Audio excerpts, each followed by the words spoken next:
But I think we are in for some cringe because we are going to be watching Millennial Writing. Something that I think is very near and dear to our hearts these days with the state of modern Hollywood. So let's check this out. I have a feeling there may be some raging going on, but what the hell? Let's do it. I've noticed a trend in writing. It seems to be getting more common over time. It's a certain type of writing that I'm trying to describe. The best term I can think of to call it is millennial writing. You'll find out why. Okay, imagine this. You know those tweets that are like, capitalism low-key killed our vibe and gaslit us into being okay with our bosses and landlords taking our excess value? And then it has like 250,000 likes. I'm more so just referring to the Twitter style of speaking. Okay, already I question whether or not this could be considered millennial writing or Gen Z writing. Because I think the two may be synonymous with one another at this point. That's my sus because Gen Z does the same fucking thing. Only worse spelling. Tone and affectation and vocabulary. Now, have you noticed this style of writing in modern games? I'll go through some examples to shed further light. Remember the cringe Saints Row reboot or new Tales from the Borderlands? Oh yeah. There is undeniably a certain style here.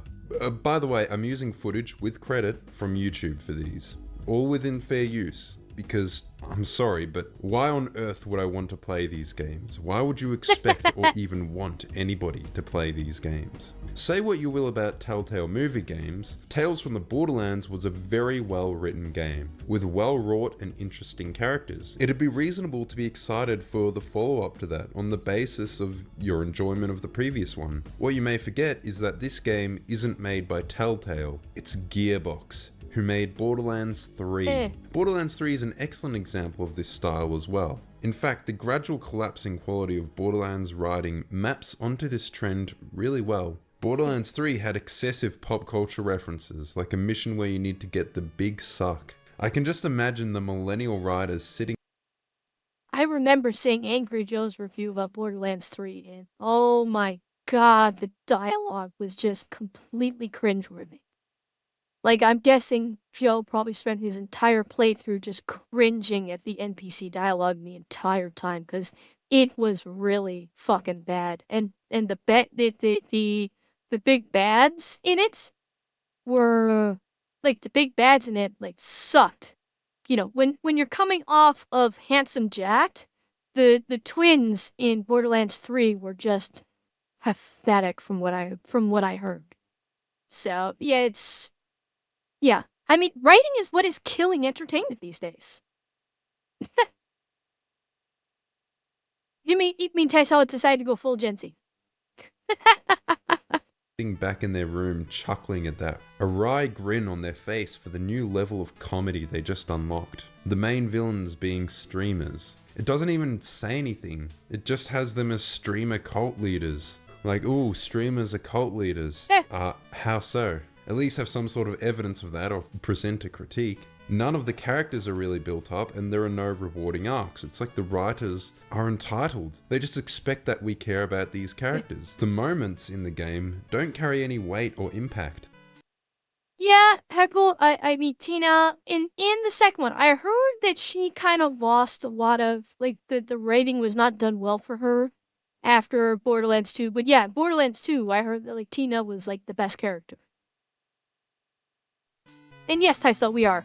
Maya's death was so obviously avoidable and contrived. An obnoxious character like Tiny Tina was acceptable in 2012, when we didn't know any better, but they just kept riffing on the same annoying aspects of these characters without moving on. They just can't let go of these lol so random characters. Why do I care if Atlas wins this corporate war? Apparently Maliwan is an evil corporation. Corporate assholes. But so are the guys we're fighting for.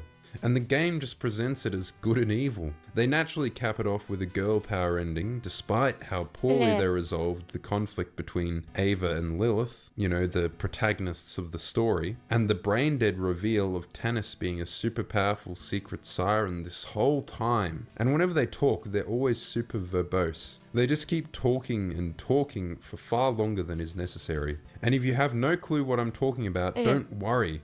It's nonsense anyway. I think there's this famous post that pretty excellently sums up Borderlands writing. They can't go one line without stuffing it full of ironic observation as their form of jokes. The normal line would be like, if you can get some Okay, Spartan. Thanks for coming by and have a good night's sleep. fuel canisters, then I can reactivate the main generator and get our shields back up. I mark the objective on your map. Versus the Gearbox line, hey buddy, great job killing those mutants and all. You're really good at that. Shooting things, that is. One problemo though. As it turns out, a bunch of monsters on this planet are gonna tear our eyes out if we don't get the shield back up. And this is just my opinion, but that's gonna suck. Not having eyes sounds terrible. Like, how am I supposed to read my collection of bodacious space babes without any flippin' eyeballs? So here's my brilliant plan that I got written on this here napkin. I won't go on. You can pause and read the rest of it, but you get the idea. Now imagine everything about Borderlands 3 writing, but worse. That is Tales from the Borderlands. The worst thing about Gearbox is that they just don't get the memo. Are they addicted to sniff? Well, yeah, Snowman, it's like that. That's been like the running trend in entertainment, in the entertainment industry, is let us kill off legacy characters, or let us fuck up legacy characters for no real reason other than quote unquote shock value. Like that has been the running trend. We've been seeing it with Disney and the franchises that they bought. All of them, every franchise that they bought, they have literally destroyed the legacy character from every single franchise that they bought to pave the way for their new and bestest ever new and diverse cast of characters. Like, the only reason people were watching these in the first place, or playing these in the first place, is because of the legacy characters. When you fuck around with that, and you kill them off, or you turn them into pieces of shit, shocker, people are gonna leave. I know, shocking revelation here. But you fuck with the very things that brought people in the first place, and people are gonna go, yeah, I'm done. I don't want to have anything to do with you. Sniffing their own farts or something. Why aren't they trying to improve their writing after literally everybody criticizes it? New good eggs, who dis?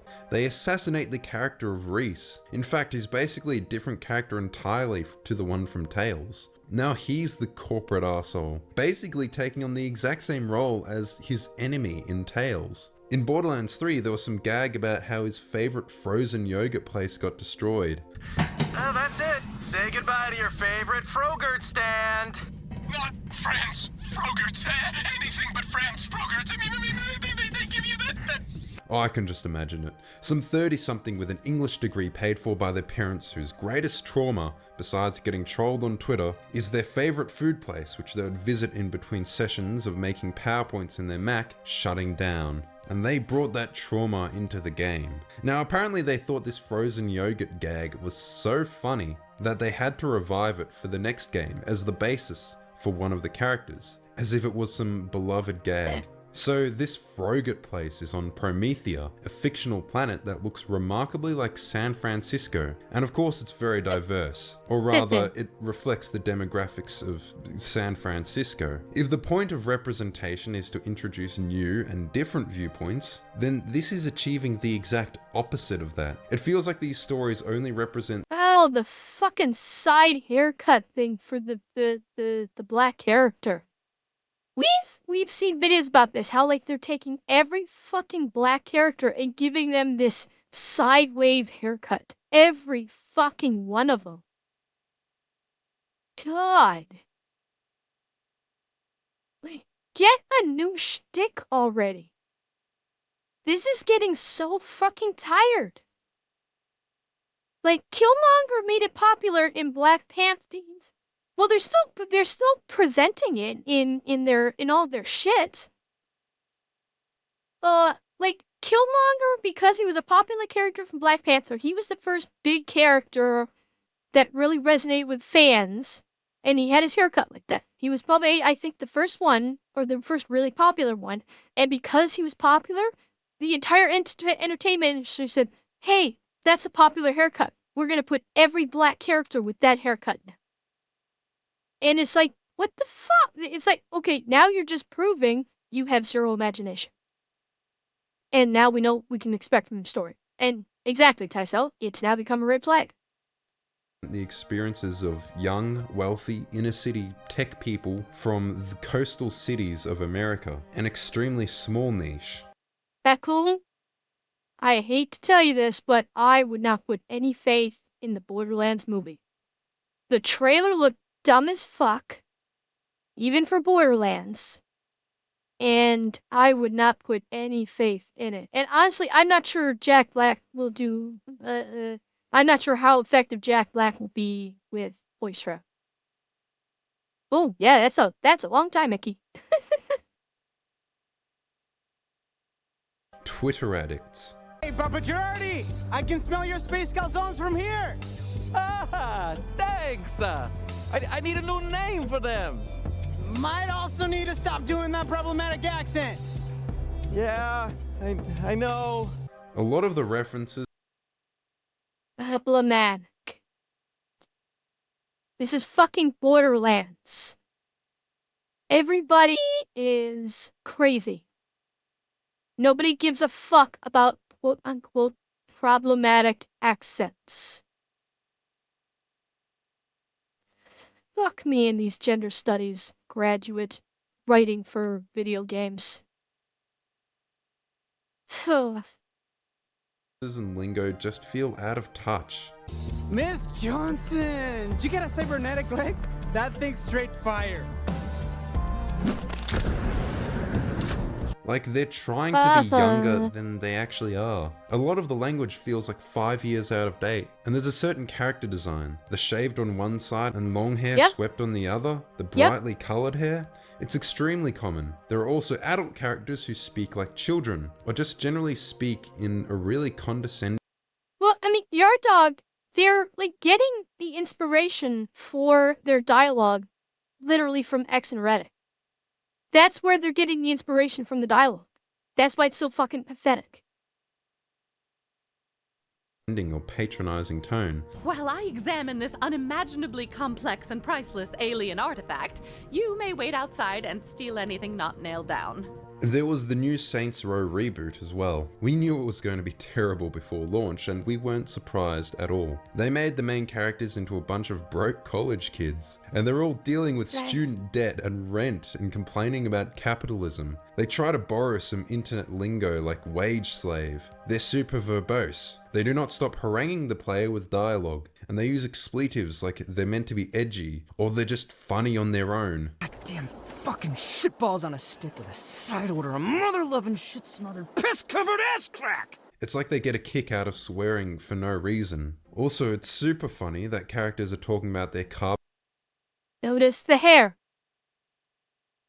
Notice the hair.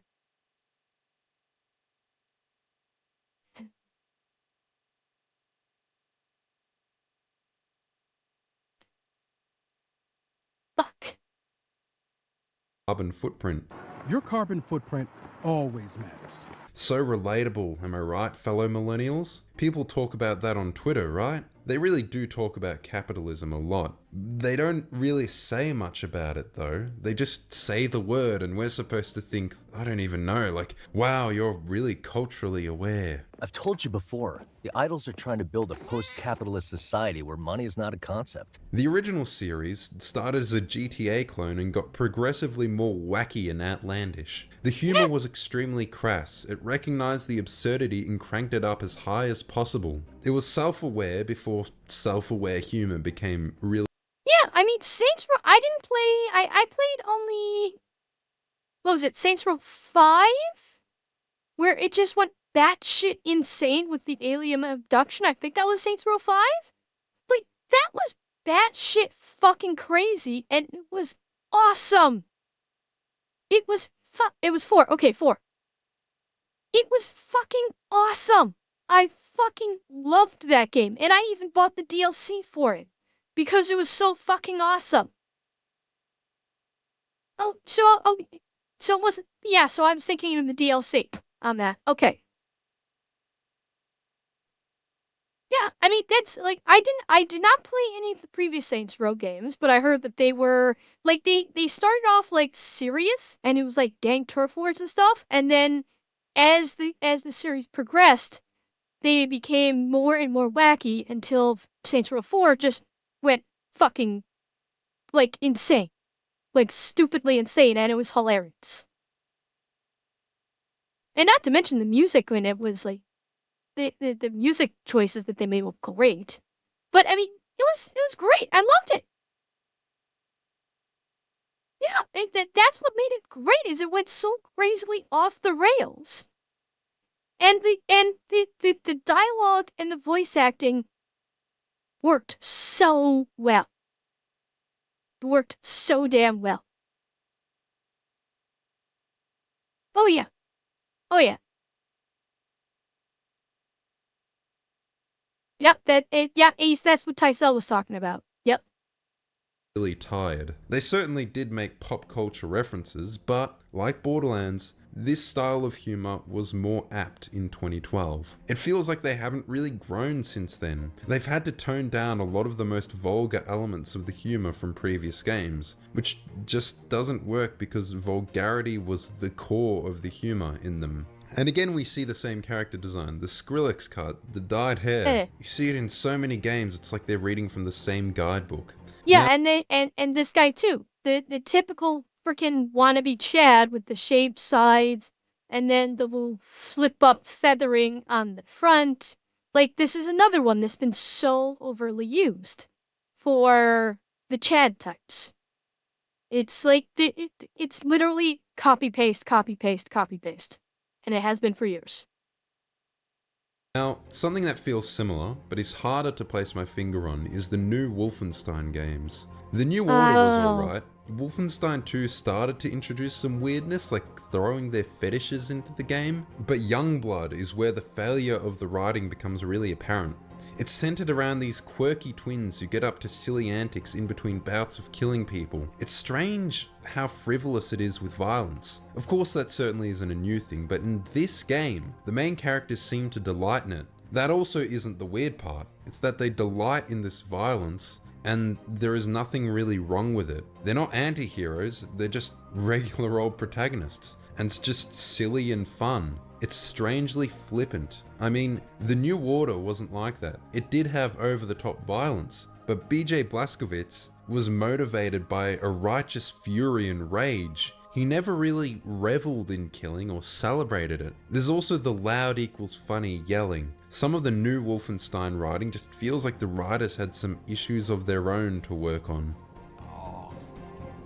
Why is it that balls are always used as some fucking default definition of badassery?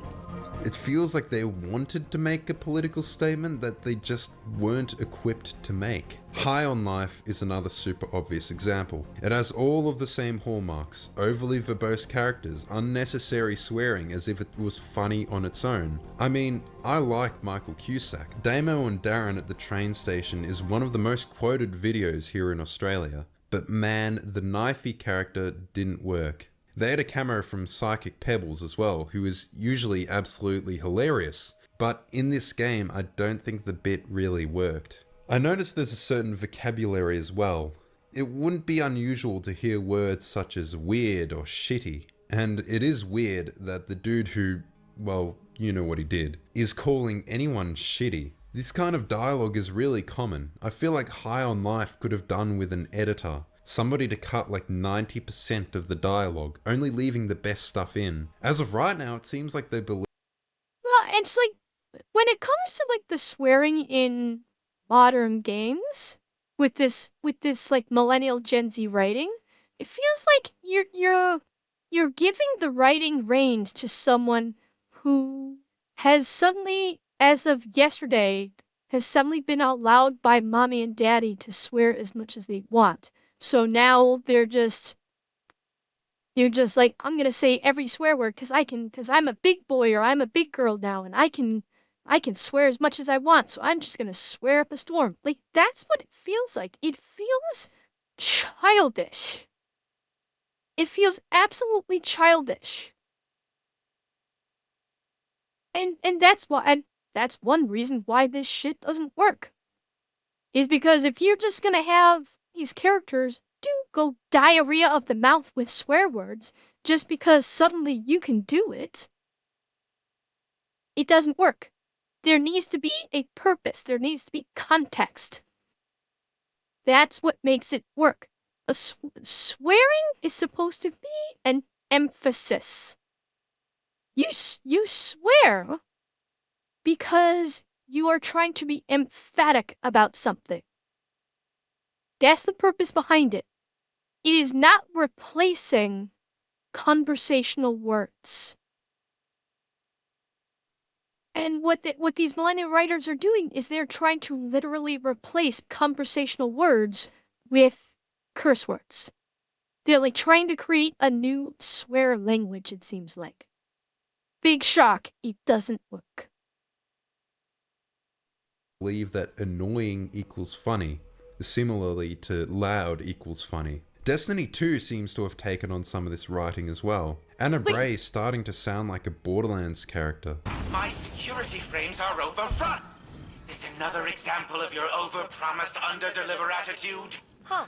None of that sounded like, Anna, please help me. I need you. They're killing me. Ow. A simple yes. Was that Anna fucking Bray that I just heard? Oh, for fuck's sake. Like, I have not played Destiny in a while. I have not, but I did play Destiny when Anna Bray first came onto the scene. And while she was like, obviously she was a young guardian, and so she had that youthful energy, she was not Borderlands level of dialogue. Like, this is what happens when you try to cater to a demographic that isn't actually playing, that doesn't make up the majority of your player demographic. They are trying to cultivate a group of, they're trying to cultivate a demographic that has no interest in playing your game. That's what they're trying to do. And that line from Anna Bray exemplifies it. Right there. Would satisfy. So quirky and sardonic. This type of delivery sounds condescending. It reminds me of the boss from Office Space. Yeah. If you could just go ahead and make sure you do that from now on, that would be great. I'll be honest, I do not see the appeal. And, I can't really bring up Millennial Writing without at least mentioning indie Earthbound-inspired game that's secretly about depression and mental health. These tend not to have the exact same tropes. Now that I think of it, wouldn't be unusual to find similar stuff in indie games. It's just that people in the comments are going to bring this up if you're going to talk about millennial games. So I think I'm starting to get a picture of it. The hallmarks of this style of writing that's the guy talking was Anna's great-grandfather? So she was talking to her great-grandfather that way. Are you fucking kidding me? That's, oh my fucking god.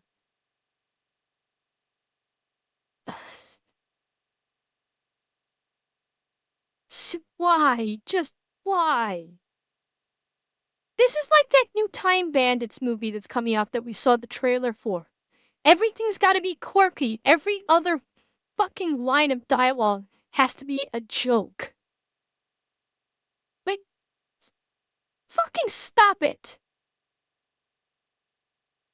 Like, they need to fucking stop it. It wasn't amusing. It was amusing for about 5 seconds. the amusement has gone away. It does not exist anymore. It is no longer funny. Yeah, it's like millennials and Gen Z's writers in the entertainment industry cannot write serious dialogue. It seems like they are incapable of doing this.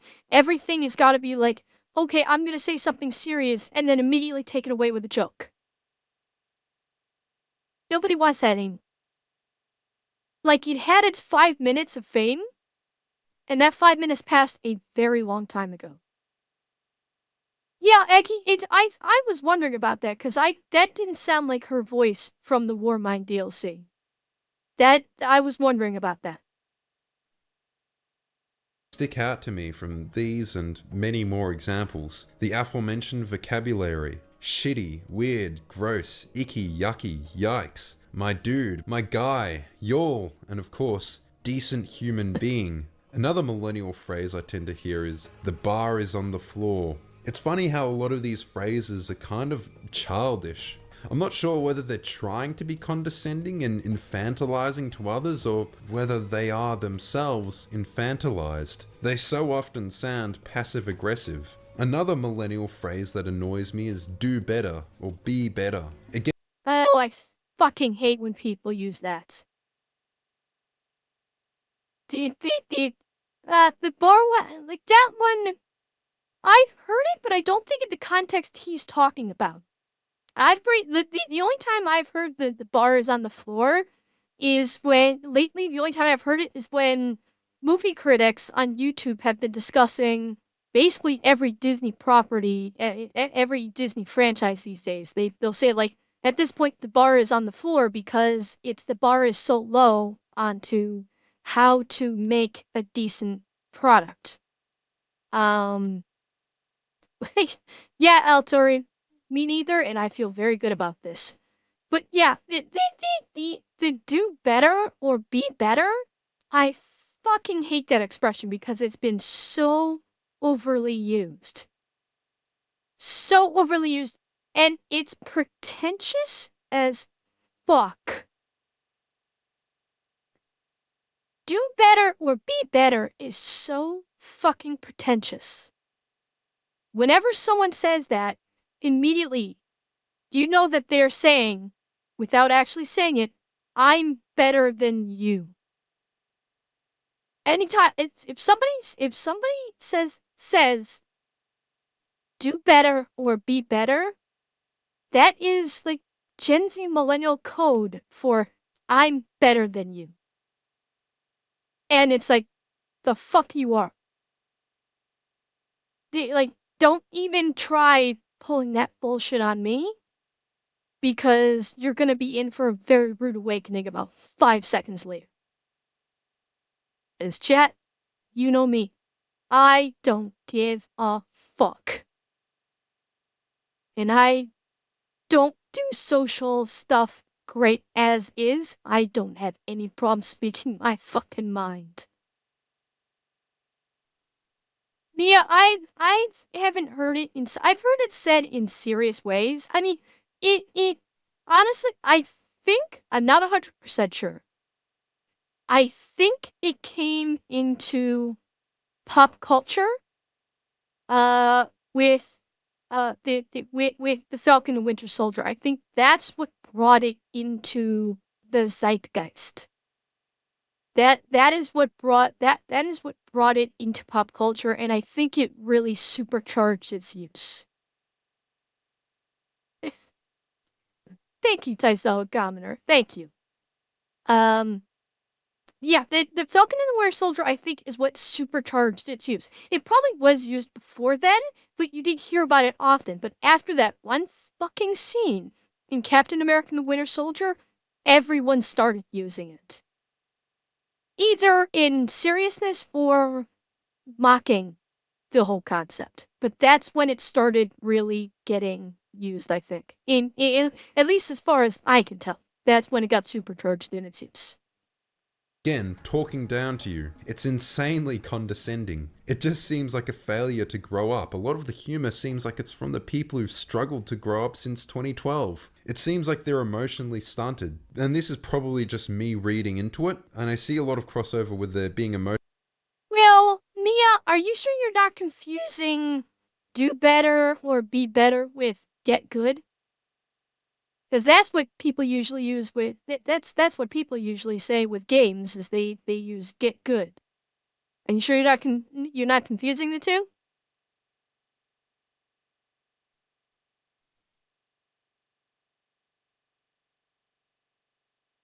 Because that's when it comes to game stuff, that's usually how I hear it, as opposed to do better or be better. Emotionally stunted and all of the pop culture references. It seems like some kind of identity that they're trying to cling to that they can't let go of. I mean, Fallout 2 all the way back then was full of pop culture references, but I don't know, back then being a quote unquote nerd was kind of a subculture of its own. It wasn't really something people aimed to be, it's just a label people got slapped with for the activities and subculture they gravitated towards. It was to make fun of them. Now, nerd is like a market demographic. It seems that being a And he is absolutely correct about that, and you can thank Big Bang Theory for doing that. You can thank Big Bang Theory for launching nerd and geek culture into the mainstream. 100%. You can thank them. You can thank that show for it. And now it has become, now you get people. Now you have to, well, and like so many things, nerd and geek kind of has gotten co-opted. It really has. Because now someone who just likes sci-fi will call themselves a geek or a nerd. So, and we're talking about, and we're talking about, the I guess the Chad types. They like Star Wars. They're like, yeah, I'm a geek. It's like, fuck you are. So, yeah, this is just another thing that has been co-opted by modern society. Yeah, and Altor, you're right. Like Big Bang Theory was good until about season 3 or 4. Season 3 or 4 is where like pretty much every show every multi-season show. Here's the thing. Every multi-season show, with a few notable exceptions, the vast majority of any multi-season show should run for 4 seasons at max and end. Because almost without fail, the majority of shows that have more than one season go downhill after season 4. Like you could almost chart it with statistics. Again, there are exceptions. But you look at any multi-season show from the last, I'll say 15 years, and if you ask where did the show drop off for you, they'll say after season 3 or season 4 it drops off. Again, Stargate is an exception, and it came out before this. Like I said, I'm talking about within about the last roughly 15 years. The last 15 years is when this kind of time gate would fit. Before then, before 15 years ago, that would fit into that prior thing that I was talking about. Well, yeah, Heckle. I mean, Doctor Who is of course the prime example of a season going for more than 4 seasons and still being great, with the exception of the last several seasons. Yes, I think Lucifer was an exception because, and I don't know this, but Lucifer, I think when it went to Netflix after it got canceled on mainstream network and went to Netflix. I thought that they hired on excuse me, new writers. I thought that they got new writers after it went to Netflix. I I don't recall exactly. I cannot recall after which season it went to Netflix. But like I said, I think they went with new writers. I think. So yeah, that's where it was. Yeah, then again, Cobra Kai would be, because I think it had like 5 or 6 seasons. Cobra Kai would be like considered the exception. That's one of those exceptions I was talking. So there are absolutely exceptions, but generally speaking. Yeah, NCIS was good for a while, and then it started getting tired. Yeah, exactly. Self-admitted nerd, and being obsessed with pop culture is based purely around cynical consumption nowadays. And obviously nothing epitomizes this more than the Funko Pop, which is like a religious icon for millennials. The pop culture obsession seems to stem from an inability or refusal to grow up. The kinds of references that were funny in 2007 and tolerable in 2012 are just embarrassing now. There are other hallmarks, like letting you pet the doggo, because that's a Twitter account, right? Having quips everywhere that undermine dramatic moments. Having an easy mode called Tell Me a Story or Story Mode, letting you skip bosses or parts of the gameplay, making the game easier if you fail too many times. I also just wanted to mention a few tweets because people speak like this on Twitter, and I think that's where it comes from. Yep. And once you see enough of this, you start to recognize this style when you see it in media. Tuesday, the day you realize that nothing can stop you because you are a magic. Okay, I don't know if this is happening for anybody else, but this like pixelated text is like giving me instant headache right now. Holy shit. Zoom out a little bit because this is hurting my eyes. Skeleton packed with meat and animated with electricity and imagination. You have a cave in your face full of sharp bones and 5 tentacles at the end of each arm. You can do anything, Magic Skeleton. Between Bernie, my ex-wife, the tenant from hell, and general chump fuckery, this has been a cromulent fuck crustable of a day. Tommy Needy Drinky.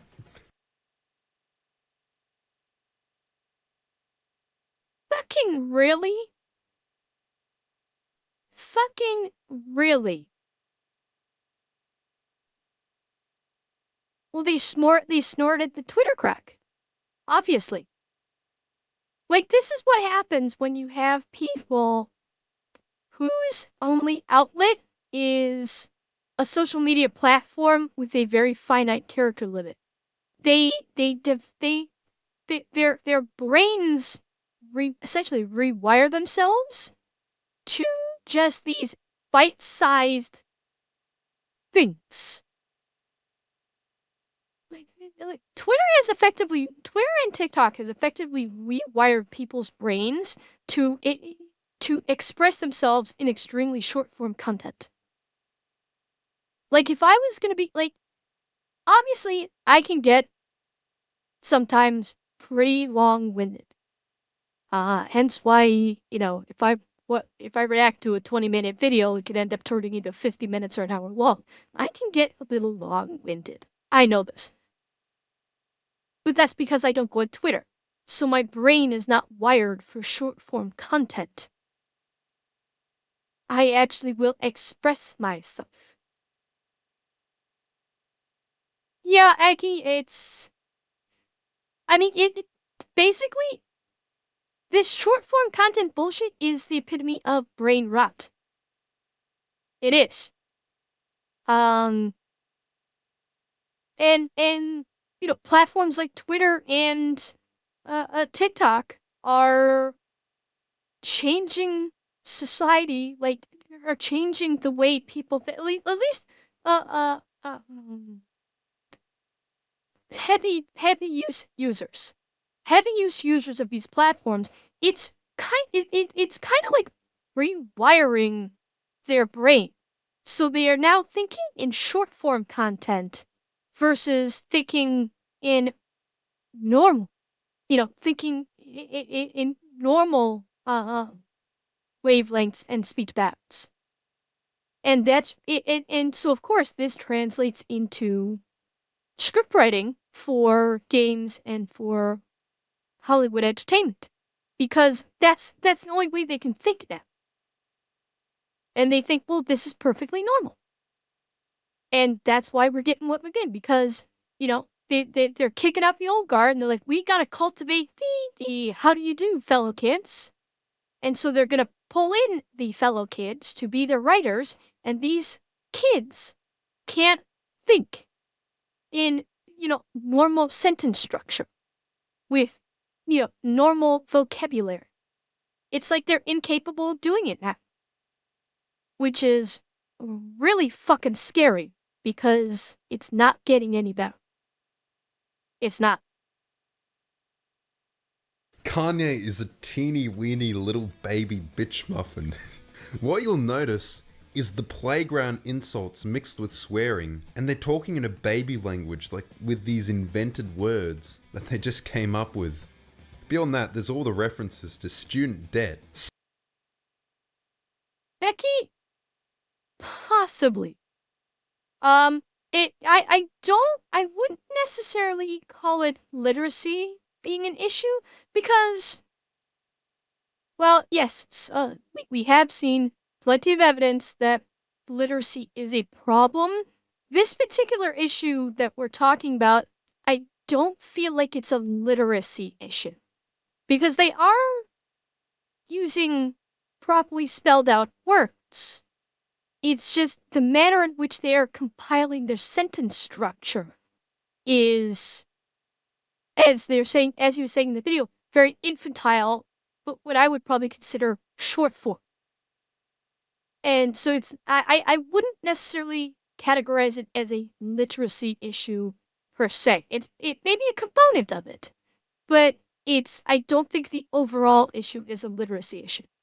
So relatable, am I right, fellow millennials? Ironic that the people who talk about representing broader viewpoints and life experiences seem to make the same few jokes that only appeal to a tiny group of people who are like them. Degree in English from major coastal cities of the USA. The student debt thing is also meant to be their social commentary, and that brings us to the juiciest part, the politics. A game like Saints Row keeps referencing capitalism, as if it was offering some sort of critique, but it's not really saying anything. A lot of these games seem to just reference political events or social issues because it's like they feel obliged to.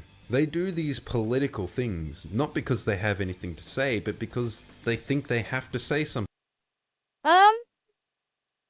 Eki, good question. Hang on.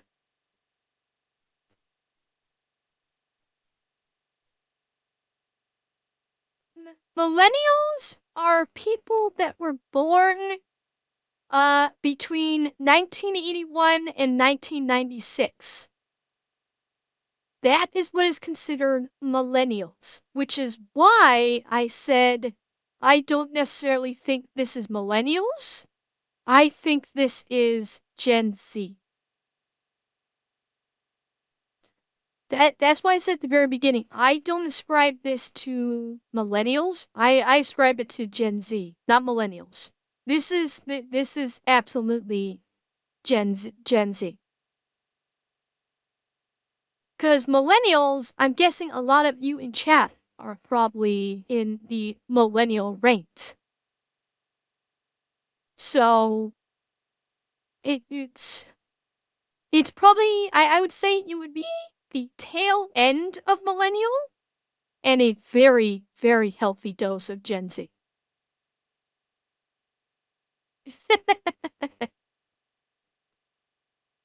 Yeah, Massacre, that would be, that's probably a fair comparison. That probably is. Yeah, so 2002 Eki, you'd be Gen Z. But again, the tail end of millennials. Definitely the tail end of millennials would be part of this. But it is I'd say primarily Gen Z. something. This is because of Twitter and just social media in general, well, at least partly. Maybe 5 or 6 years ago, the complaints about right, how Doc. they're politicizing video games were coming to a head. We need to stop politicizing this escapist hobby. Then some Redditors from a place named Gaming Circle Jerk took these complaints and ran with them. They've been telling their singular joke for like 6 years now. Actually, Chud, games have always been political, then showing examples of old games and how they made some political statement. Every meme since then has been some variant of le gamers, le politics. It's also paired with the statement that all art is political, and games, as art, are making a political statement, even if they don't overtly comment on anything. Saying nothing is a sign that you tacitly affirm the status quo. You aren't fighting hard enough against capitalism if you aren't speaking out against it. And it seems that they've reached game devs with this message. I think it's a common enough sentiment. And also making the claim that these games are all political. Like this game and this is not just for political. People saying like, this game is political because of reasons X, Y, and Z, and this game is racist or a commentary on race because of X, Y, Z, and so on and so forth. These are people that are just trying to shout to the world, look at me, look at how smart I am. I thought of this and no one else did. That's all it is. This is a pick me. Look at me. Give me attention. This is attention whore shit. That's what this is. By pointing out any political thing, saying, games are always political. This is like, give me attention. I'm shouting this into the internet because I want attention. I want likes. I want validation. Exactly, Ace. It's notice me, senpai. Although in this case, not even a senpai part. It's just a notice me, witness me. That's what these are. They're shouting into the internet so they can get validation in the form of likes and responses. And they're gonna come up with the craziest and wackiest shit to do it. And they're gonna call shit political when it's like maybe there is one or two things talked about it, but overall it's not. They're gonna say it's a race issue when maybe there's one or two things, and overall it's not. They're gonna say this because they want validation of their feelings, and the internet unfortunately has given them the perfect outlet to do it. That's it. That many game devs feel obliged to say something, to make a statement about politics, even when they don't really have anything of value to say. And it shows. Oftentimes these political allegories and references to capitalism just feel phoned in, like in Saints Row. It isn't really saying anything, it's just making the references because I guess it looks like that's what people want when you look at social media. Am I right? Yeah, and he's right. He's like, making these references in these games is all about that. They said the thing. They said the thing that we know about. We feel special now. We feel included. That's all it is.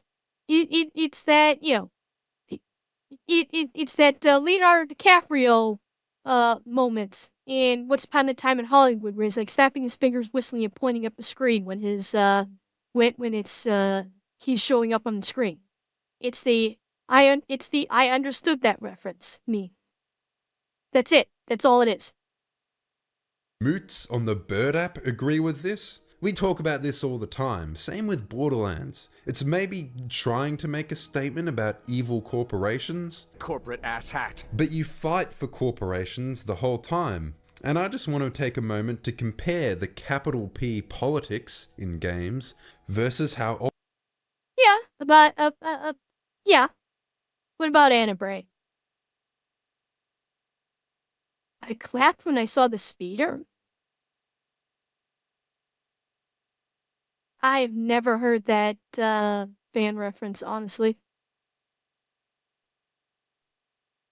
And heckle, like I've said this. I've said this before. On previous streams, you may or may not have seen it. On like some of my YouTubes. But when it comes to quote unquote inclusion with LGBT, the entertainment industry is doing a huge disservice to people in the LGBT community by trying to cram this shit down people's throats at every opportunity. They are actually harming the LGBT community rather than helping it. Because now, the general public is saying, I'm fucking done with this shit. And now whenever anything LGBT comes up, people are going, oh, for fuck's sake, are you kidding me? Even if it's like perfectly normal and it's not being shoved down your throat, even if it's like a perfectly normal thing that is not like ham fist or anything like that, people are now so gun shy about it that they'll literally they see it and they'll just go, for fuck's sake, why are we talking about this? So it can't even be used in a normal context anymore without causing a reaction in people, because the entertainment industry and in politics too have tried to ram it down people's throats so much.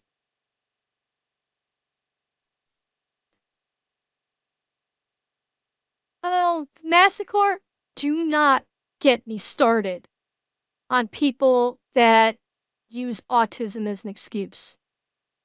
Do not get me started on that, because I will go the fuck off on that topic. I know you're not saying it. I'm just saying that is a topic that I will go to the fucking moon about, because that's a very personal thing with me about people, say, oh, I'm being autistic or something when they are not. Yeah, that's something that drives me out of my fucking mind about. But yeah, it's that's we we're we're into we are into a point in modern society where for saturation is the order of the day, and it's causing the exact opposite effect of what they are foolishly intending.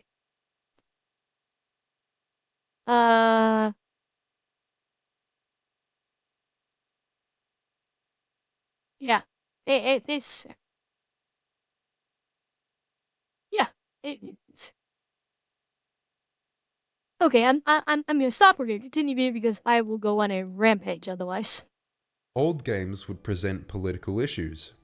In all those older games, it was more of an idea that was presented. It was often aware of the nuance, and it didn't force your opinion on the matter. It'd perhaps present you with a choice and an ethical quandary to bring you to question your own beliefs. It respected the player's intelligence. Let's just do sex, Of okay. course, the writers of those games had intent. They would frame things in such a way that it made their ideology seem favourable. But it'd never force your hand. And it never felt like they were trying to force any message. The political message that could be gleaned from the game arises naturally as a result of the setting. Contrary to what Redditors claim, Fallout was not created as a political allegory. It was, first of all, a dumb, absurdly violent, ridiculously bleak game with crazy guns and mutants. There were of course ethical quandaries and political dilemmas presented as part of the setting that could be applied to the contemporary world. It never portrayed communism favourably. It didn't really say much of anything about it. It was mostly focused on America and American culture,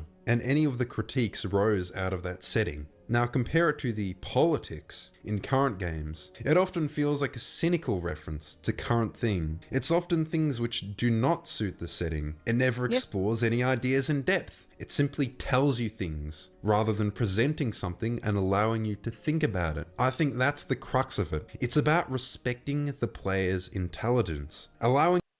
Yeah, and like, things like politics, things like race, things like sexual identity, they are going to be in everything because that is a part of life. And that's the key thing here. Things like politics, race, social issues. Social issues are a part of life. So indeed, they are going to be in a lot of entertainment media in all forms. The key difference is these particular subjects in the hands of even a decent writer can be injected into it in a way that will complement the story versus being the only thing the story is about. It can be used to set a tone. It can be used to set, to give a bit of insight into a character. It can be simply used to provide like context for a setting. Things like that. It can and will be used and can be used well. But the problem is modern writing doesn't do that. Modern writing only knows how to shove it down your throat and make the story only about that thing. And that's why people hate it. I've talked about I've talked about this before. These particular items should be used as accents to a character or a story. It should not be the entirety of a character or the story. And modern writers can't get that. Exactly, Seamus. It should be an accent, not the overarching. You to work things out on your own, to choose for yourself, to come to your own conclusion. Of course, we can't have people making their own choice nowadays. They might make the wrong one. I think condescending sums it up perfectly. They think you're stupid. They're also kind of pretentious. A lot of this political writing presents the most basic opinions and acts like you've never heard them before, like they just blew your mind, like it's something. Yeah. And if you don't agree with it, you are a horrible person. You are if you do not agree with it, then you're every bad word in the book that actually used to mean something but now actually doesn't mean anything because words have lost all meaning. Now, words of powerful words that used to evoke strong emotional responses mean nothing anymore. Because, again, the oversaturation issue. They've been used so much, nobody fucking cares anymore. They've turned into punctuation rather than words that contain power and meaning behind them.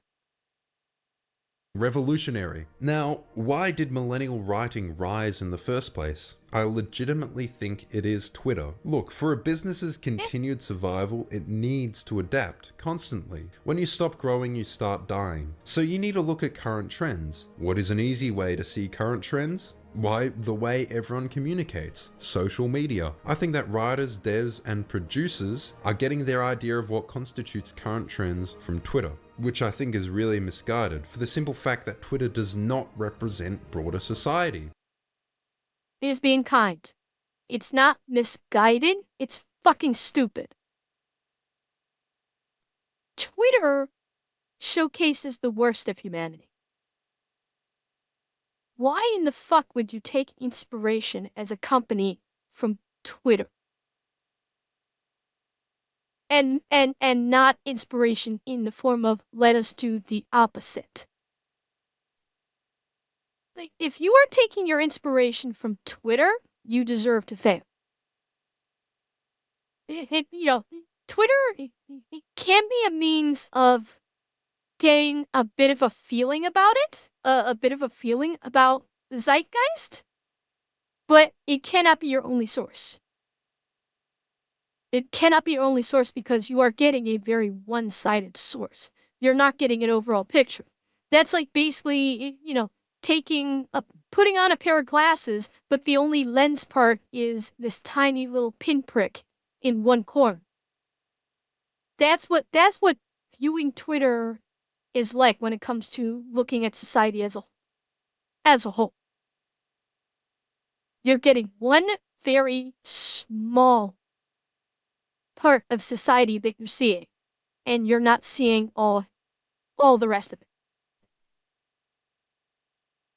Most of what you'll hear on Twitter comes from a very small, very vocal minority. And hey, for a while the FBI was basically deciding who is and isn't allowed to have a voice on that side. I think that producers should look elsewhere to get an idea of broader society, somewhere besides social media. It only elevates fringe voices. I guess this does kind of destroy the whole argument that Twitter is just a private company which doesn't really control much of public discourse. Twitter, for a private company, holds an extreme amount of power over public dialogue, and it's the same with every social media site. I have to say, it was pretty funny to me seeing Unishek, the community manager for Halo Infinite, borrow some of the cynical and condescending language from gaming circle jerk, only to get screenshotted and roasted on the site himself. It was hilarious to see that backfire, I will admit. So, in all, I guess the advice I'd give to producers is the same advice I'd give to everybody. Unplug. Shut off social media for a bit. Live in the real world.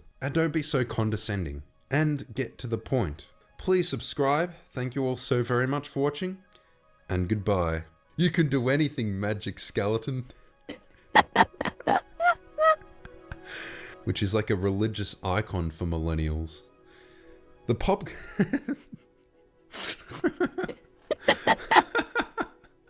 This has been a cromulent fuck crustable of a day.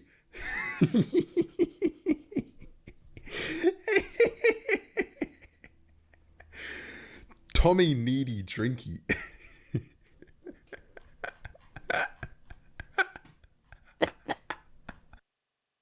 I wonder how many takes it took him to get through those lines for the video. He probably had to do about 10 takes before he was able to say that with a straight face.